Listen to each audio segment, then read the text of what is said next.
Hey guys, welcome back to the channel, and today we have a brand new video regarding Kenobi Season 2. Let's just jump right into it. We got a couple more things to explore after this. But first off, Obi-Wan Kenobi Season 2 ideas are being explored at Lucasfilm, according to star Ewan McGregor. And he spoke about this at LA Comic-Con yesterday. I was there today, but I missed him because he was yesterday. But yeah, so what are my thoughts?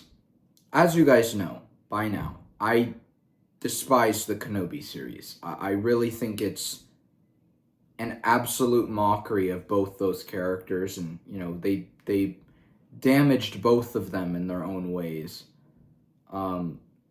Vader's just standing by the fire, leaving Reva to just live. There's a lot that went sideways with that. And then Obi-Wan and how he was like Last Jedi Luke, and I get he'd be depressed and he'd be kind of at his low point, but there should be some level of that he has a mission and there's something he's working towards, and there isn't. And of course, they bring in the female character to lift him back up, Yeah, that's really, they did that in Indiana Jones, they did that in Last Jedi, they did that with this. They've done it across the board, and I just think it's stupid. And it's the exact same formula. The character's down, the female character comes, lifts him up. Every time. So, and it's not that the character's female, it's that it's always a really annoying protagonist who happens to be female. Every single time this happens, and it's annoying, and I'm sick of it. So, that wasn't good. And it wasn't shot good, it wasn't directed good, it wasn't paced like Star Wars. Felt a couple steps above a CW show most of the time. And it was given only a $90 million budget, while The Acolyte was given a $300 million budget. So, with that said, there's a scope of where we're at right now. A disaster show where there's one good scene out of the whole show, which is the Obi-Wan versus Vader fight. That's it.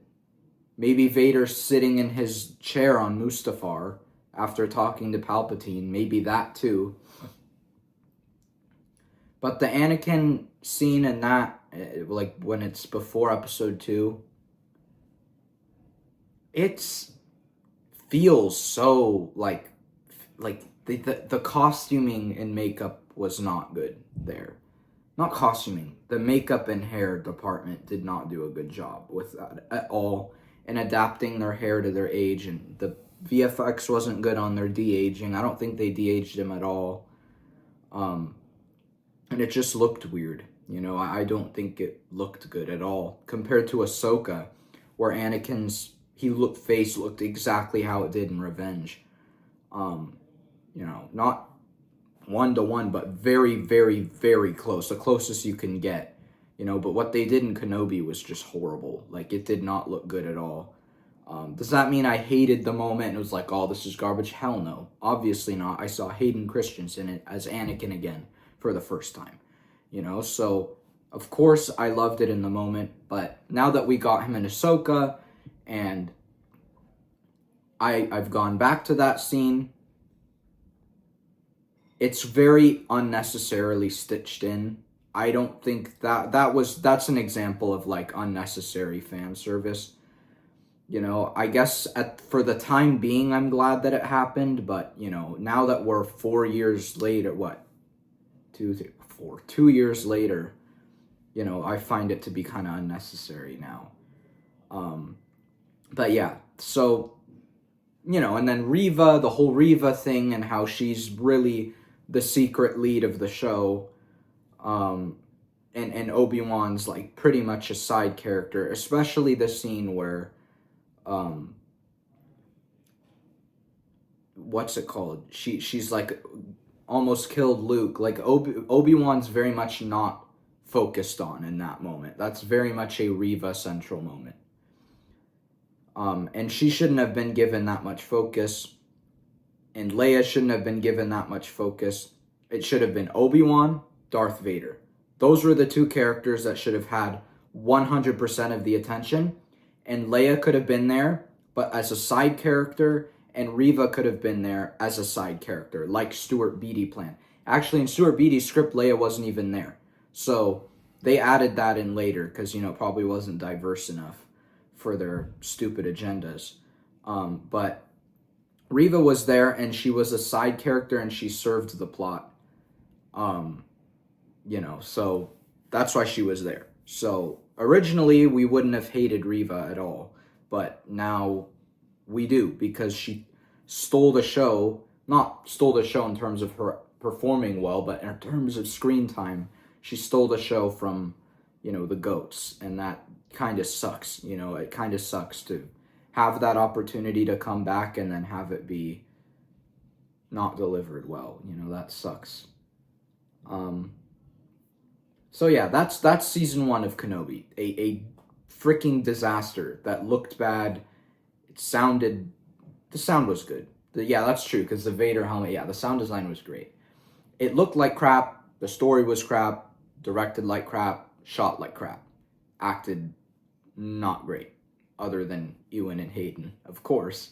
But yeah, so it's a really bad show. And I just wanted to give a summary of that's not even all of it. I could go on forever about how bad that show is and go through every detail and how we started with Reva and, the Clone Order 66 fight scene and how it looks like so under budget and fan filmy. Oh gosh, that whole, anyways, but so that's where we're left off. And now they're wanting to come back to that disastrous show and expect us all to come sit and be ready for it. I'm not ready for that shit. And I don't think people understand. I see people online saying, oh my gosh, this is going to be amazing. They're going to fix it from the first season. It's going to be so much better. I'm like, dude, what makes you think that? What have they done in the past 2 years that has progressed Star Wars forward? Nothing. In fact, they've done the complete opposite and pulled it way the hell back. That's all they've done. 2 years ago, Star Wars was in a different place. I'd say the lead up to Kenobi, we were feeling good. I was feeling good. Theory was feeling good. We all were feeling good. I went to Celebration. It was crazy. Like, people were just excited, happy all around. This happens. Then we got, pretty much every show after that, other than Tales of the Jedi, just dropped our expectations. And then The Acolyte just, it's not, I don't even know what to say about that. But, this kind of was really, it's so weird, because, I would say this is really what initiated the downfall. But really, it was The Last Jedi. But really, it was The Force Awakens, right? It's hard to pinpoint when, and figure out which was just a slip up and which was a bad, I think, I do not like the way Boba was portrayed, and I do think that shows a mess, but I don't think it was tanking to Star Wars. I just think it was a slip up, F up of a show. There's a difference in impact between effing up the Obi-Wan show and effing up Boba. But that's a whole nother thing. But my point being is season 1 of this show pretty much tanked Star Wars down a lot. Very significantly. And a lot of people I know who stopped watching Star Wars after the sequels came back for this show.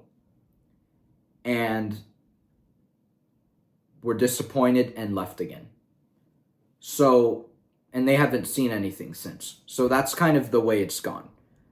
So this show brought back so many old fans and then just dropped them off immediately again because it's not good. And I don't want another project with Ewan McGregor and Hayden Christensen in it that's going to be bad. Like, I'm sorry, I don't want to see that. I don't want to see them be treated the wrong way and just destroyed. I don't want to see their characters inevitably just destroyed again. It was ridiculous that it happened already. They can't write. They don't know what they're doing. And they continue to make the same mistakes. You know, it's a great, fantastical idea to say, oh, season 2 is going to be better than season 1. And, oh, this and this, the so-and-so will work on it and it'll magically be better. Oh, Dave Filoni will correct them. No, he won't. But that's what people say, is they think the second Dave puts his feet in something that it's going to magically turn better. He's CCO of Lucasfilm. Nothing released past when he got hired should have been bad if that was the case. But you know what? Maybe in their minds, it's, the Acolyte was made before he stepped in. Which is like, yeah, that's true. But if you're CCO and you know something is complete crap, you would put a stop to it or delay it. And just to be like, what's happening, right? That's what you would do if you were good at your job. But he clearly is not so far.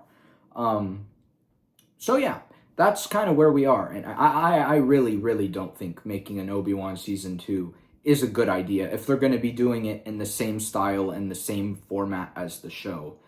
I would honestly make it a separate series and call it something different and have a completely different style, completely different tone that's more reminiscent of George Lucas Star Wars, like Stuart Beattie's scripts. That is what a good approach should be, you know? Not making another season of this show. This show is just a basket of pain for everybody. And I don't think anyone would want to see anything even close to the style that this season was. I know people love using this show as their Star Wars aesthetic on Instagram, but you know what? F you. You know, at the end of the day, Star Wars isn't for your Instagram aesthetic. It isn't for you to, you know, shill off of, or, you know,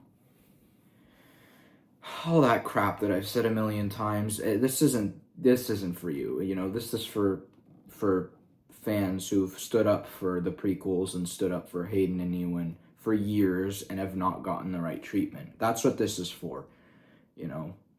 This is for people who care about Star Wars and care about George's vision and care about making the franchise what it should be, you know. And I don't want to see more garbage, you know. And I've seen way too much garbage where I'm at a point now I don't feel obligated to watch all the new stuff anymore. After Acolyte, I've thought about it and I've decided I don't feel obligated. Like, if a show is as bad as The Acolyte, I'm just going to stop watching and watch summaries and on YouTube, which will be theories, because he's the only one I trust won't slip fake crap into his summaries. But yeah, you know, like that's what I'm gonna do now. I don't feel obligated anymore because, like, I already know it's gonna be bad. Like, what's weird is I can watch theory summaries and that'll tell me, and I just know because we have very similar opinions on things. Not exactly, but very similar on a lot of things. Theory and I, and it's just like he's not been wrong. Like, you know, for at least to me, like, every time he proves his point, he gives evidence, gives leads, and it ends up coming to fruition at the end. And it's like, at some point, it's undebatable because he gives evidence and he gives proof. Like, it's not even opinion about it not fulfilling George's vision, it's fact, you know. And that's what I watch Star Wars, to see George's vision be implemented and implied and applied, you know.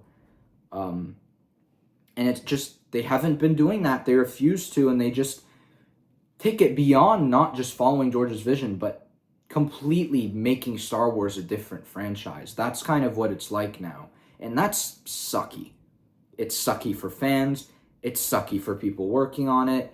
And at this point, Star Wars probably damages people's career more than it benefits it, because they get just completely bombed with backlash and freaking all this, because they destroy franchises, and they just treat Star Wars as if it's a franchise and it doesn't matter, and they eat it for doing that, and the ones who do it well get praise, and the praise they deserve, and they get to further their careers in film. But that's kind of how it works. Star Wars is like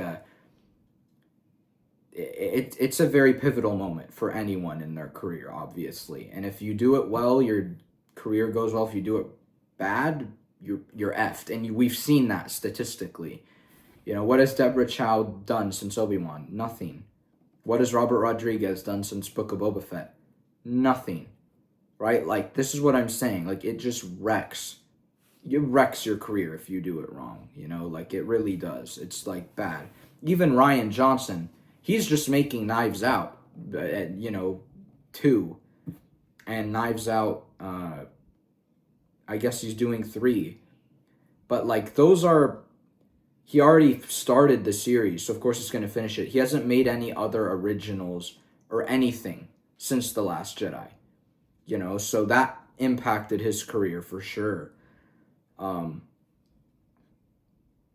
people just despise people who destroy Star Wars, because we love Star Wars, and it's just painful to constantly be watching it be wrecked. And with an Obi Season 2, I just feel like it's going to get wrecked. They don't care. They clearly do not care about Star Wars. Like, it's so evidently clear. And for a second, I saw the D23 stuff, and I'm like, okay, they're trying.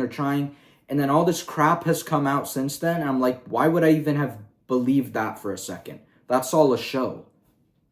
Like, I believed it for a second that, oh, maybe they're trying now. No, they're not. Are you kidding me? They're not trying. This Season 2 is just gonna suck. Like the first one. Unless they completely wipe out the whole crew and they put another one in its place that actually has people that know what they're doing. If they do that, we have a chance of it being good, but like this, there is no possible way. And I hate to draw to absolutes, but statistically speaking, and methodically speaking, there's no possible way, 0, 0, 0, negative, no possible way for this being good or successful. Because people hate the first season of that show. There are people who like it, but they're casual fans. And that's something I've noticed, is casual fans don't mind it. And it's like, all right, great. But the super fans, we hate that crap. So, it's just like it's not good, okay? Like, they really have to clean slate the whole crew before they start another. Because, like, this is just, oh God, we're fucked. I mean, like, I hate to say it, but us as Star Wars fans, like, the way things are going and the way they're treating us, like, we're effed. Like, really, we are just so screwed beyond freaking any way of... I can't even freaking talk, bro. It's just such a mess. And then they talked about doing Obi-Wan Season 2, like, in the Clone Wars era, is what I've heard. That's not Season 2, dumbass. That's like a Clone Wars live-action show, which is what I want. I want that so bad. And that is one project that Dave could probably do well, because he made the Clone Wars with George. So that's in his realm of knowledge, So that's one thing where Dave could, save the day. Other than that, I can't freaking think of any other way that Dave would be freaking, be freaking good at his job right now, because he has proven that really well, that he's just shit at what he does, which is so sad, because we all thought that you know, he would save Star Wars for so long. And that's, I've already talked about this enough, but like, it's so sad because like we literally thought he was a savior, and man, did he just betray us. And he's like, oh, hell no, I'm not. He proved that right. It's ridiculous, dude. Just so ridiculous. It's so stupid.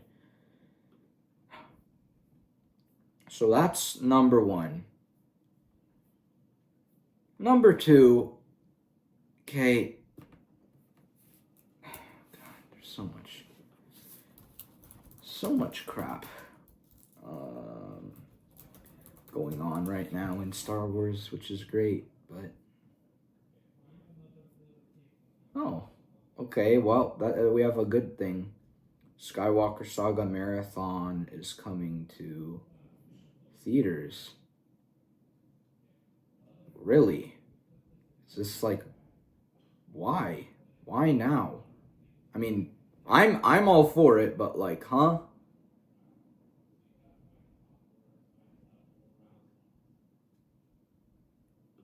Let's see this. I'm gonna check this out. What? Where do they fucking... Wait. This is old. I think they effed up.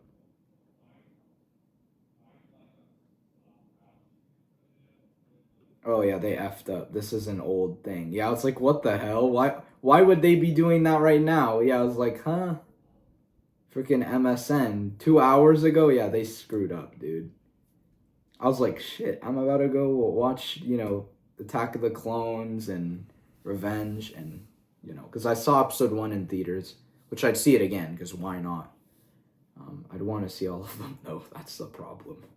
Oh, shit. Yeah.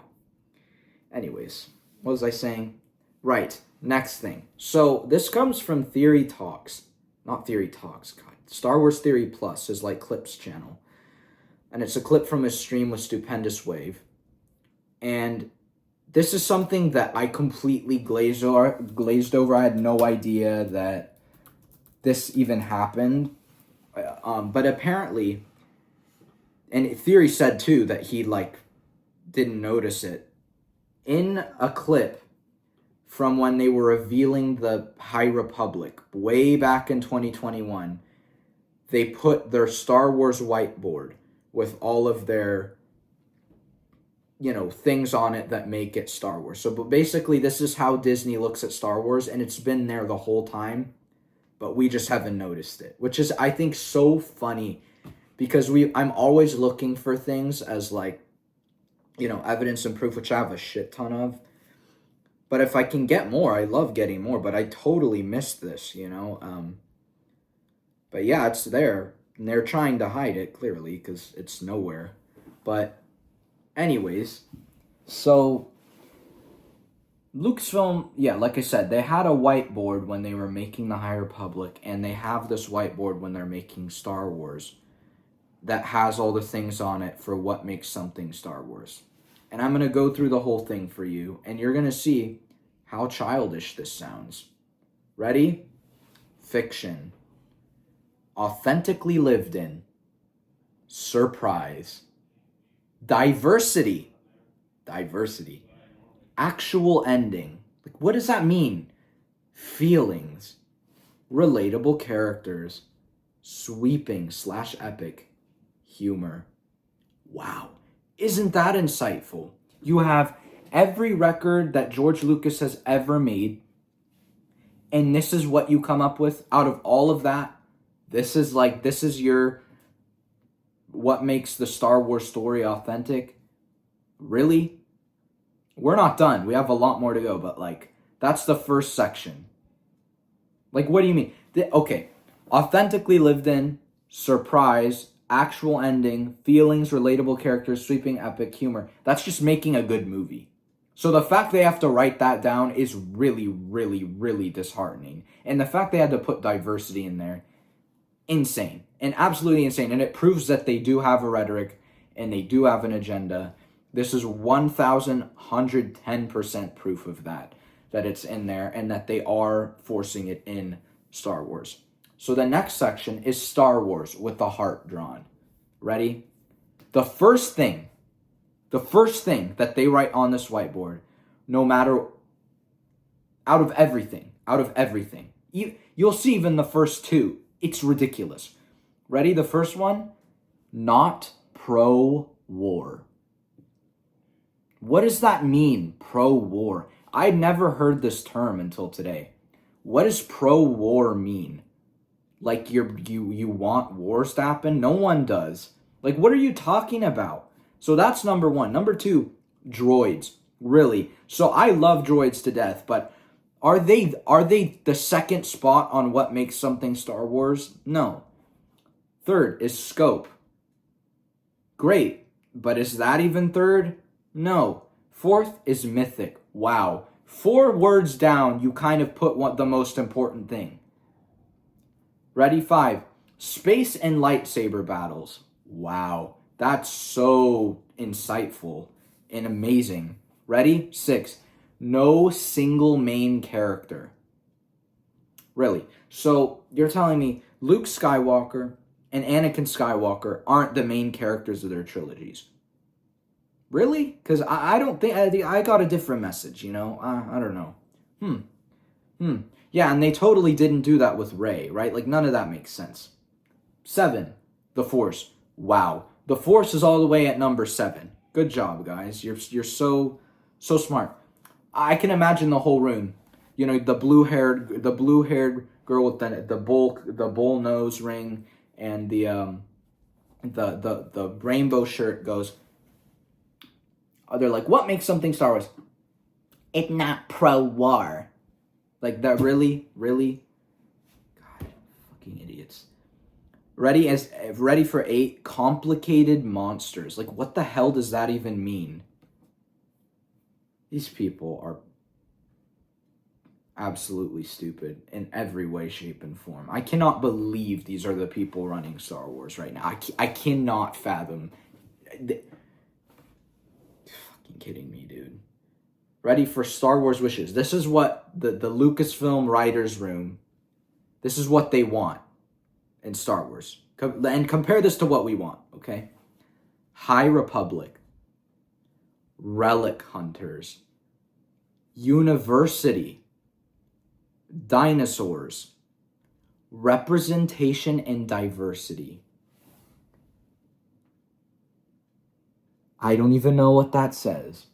Rival Houses, Sith Empire, Chaos Agents, Splinter Group, Force Wars. Wow. Isn't that so insightful? Isn't this just... Wow. Doesn't it mean so much to you? Like, man, I love this brand. And they just captured it so well. They captured it so well on their whiteboard. My goodness. I could not be more grateful. Like, are you like, what are you doing, guys? Like, this is a joke. I could have written this in preschool. Actually, probably after I finished the first 6 films for the first time, I could have come up with this in my preschool classroom. All right, class, let's write what makes it Star Wars. Droids, lightsaber battle, mythical. Like, really? Fuck me. Like, this is this is really why, bro. I cannot believe that this is real. Like, this is just unbelievable. And they have diversity on there twice. Like, it shows their priorities straight. Not the Force twice, not a good story twice, diversity. That's their number one goal with all of Star Wars, is making it diverse and inclusive to everyone, and making it completely different from every other project, and making it inconsistent. That's their 3 main goals. So Star Wars from Disney is destroyed in every way, shape, and form. This just confirms it. This is ridiculous. Like, I cannot possibly look at this and go, they've probably changed. No, they haven't. Because all of this is in everything. Right? Like, it's just true. Yeah, no single main character. Yeah, that's kind of how Kenobi was, because there wasn't. It wasn't focused on Obi-Wan. And it wasn't focused on Vader. Really? Freaking kidding me. Reva was close to the main character, but she wasn't, because, they knew if it was too obvious that it would be even more of a flip out than it was. Wow. Yeah, I'm shocked. I don't even know what to say to this shit. Would shocked even be the word? I guess just like pissed. That would be the word. This is ridiculous, man. Ridiculous. I'm done, bro. Like, you know what, guys?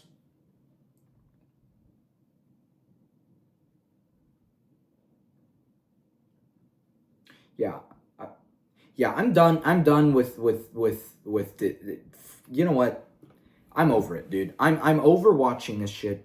I'm over reading it. I'm over buying it. I'm so done with Disney Star Wars at this point. And you know that, and I've been done, but I'm at another level of done. Like, if Skeleton Crew's bad after the first episode, I'm done. Like, I'm done, dude. I'm just, not that, I'll just be done with that show, wait for the next one, watch the first episode, be done.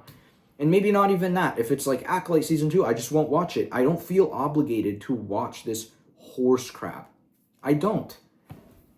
And you know what? Mando and Grogu probably won't perform well in the theaters because they're doing this to us. Do you think that's motivating to all the casual fans around the world? That they all want to come back to Star Wars and see it in theaters after you do all of this? Do you think people are honestly going to trust you? Dude, here's the thing, and this is what I figured out, okay? I was going through the discs of the first 6 films because I felt like it, because it's chill and it's nostalgic and all this. And the magical feeling of all those movies and the wonder, and it felt like you were in another different galaxy. It felt like you were so just differentiated and separated from Earth when you're watching them, and it's like, even the disc menus, they're so fitting to Star Wars, and they're like mysterious, and they make you want to click, and it's like just the best feeling ever. It's like mysterious, but this tiny layer of familiarity. That's like the tone that Star Wars has. And it's so... And that familiarity is the Force, really. That's really what makes Star Wars have that kind of homey feeling. But yeah, like, it was just such a ridiculously nice experience. And I was watching episode 2, and I was on the speeder chase scene. Just like this smile on my face, dude, the whole time. And I've seen that scene thousands of times, probably. And probably not hundreds, thousands, I don't know, something insane. I've seen that so many times. I know every shot. I know when everything's going to happen, every quote. I know. But no matter how many times I see it, it is the coolest thing to me. It is like so refreshing and new, even though I've seen it a million times. It's like, I don't know how George did that, but he did. Like, it doesn't get old ever. Okay? And like, I just thought when I was watching that, and I was like freaking loving life at that moment, I was like, dude, we have to bring it back now. We have to bring Star Wars back. And it's true. These guys aren't going to do it. Like, as much as you want to not do it and you want to sit back, relax, and enjoy the show, that's not going to happen unless you do something. Unless you write a script, unless you write a short story, unless you write something. Like, make a story idea, a story outline. That's the only way we can at all bring Star Wars back to where it was, is us. Not even them. And that's a lot of work. And it's going to take like a coalition of fans who are constantly pumping out content. And then at some point, they will notice, and who knows, it might be like a war between the real Star Wars and Disney Star Wars, creators. It already is, but like once we all start writing and telling our own Star Wars stories that fit George's vision and everything, that's when they'll really be scared. And I feel like that's the only way change can happen, because then they'll see our stuff and then try to get us into Disney, and it'll be this whole thing, and then eventually the two will merge and will wipe Disney out. That's the only way that this is going to change. Do I think that will happen necessarily? No. But am I going to contribute to it because I have to? Yes. I'm not going to let the greatest franchise in the world die because I'm too busy sitting on my ass, right? Like, that's not cool. That's not fair. And it deserves better than that, because Star Wars has done so much more, for me than you could possibly imagine. Like, it's been nothing but positive throughout my whole run so far, and I'd hate to watch it. It already is really, it's not dead. It's like, it's dormant, as Theory said in stream the other day. It's dormant. And that's true. It is. It's like, it's dead is not the right word. Dead would be nothing's being made anymore. They shut Star Wars down. There's scarcely any merchandise. That's dead. It's dormant to where they are making stuff, but it's bad. But the brand is being produced under still. So we have to bring it back to life. Because dormant is not active. It's like you're in the ICU. Star Wars is in the ICU. That's how bad we are. Yeah, that's how bad it is right now. Okay. And we gotta get that guy just back to health. Okay. That's where we are right now. And by doing fan projects and engaging in it, you connect to Star Wars in such a different way than you do just watching it. Like, it's so much more than that. You have to actually know. Here's one thing. I have this quote that I say. And I say, there's a stark difference between knowing and understanding. So in order to do Star Wars right, you can't know Star Wars. You have to understand Star Wars. Okay? You have to understand how this world works. You have to understand how these characters function. You have to understand how the dialogue is written. You have to understand the pace. You have to understand Star Wars, and you have to be able to take that understanding and form it into a creation. And it's not as hard as you think. It really isn't. You just have to be able to understand, which takes an open mind and some research. But it doesn't take that long. Once you get onto it, you just get better and better and better with every project. Like, that's just what happens. And I was pretty good the first one I did, which is on the channel, in terms of writing. Was the production quality good? No, it was horrible, but I had like a $200 budget, so it was like tiny, and a lot of my script had to be cut out and modified, so it kind of got effed. But the original script of that was pretty darn accurate to what George would have done. The way it turned out, no, but the original script, yeah, and it wasn't like Disney Star Wars bad. It's just there shouldn't have been that much talking.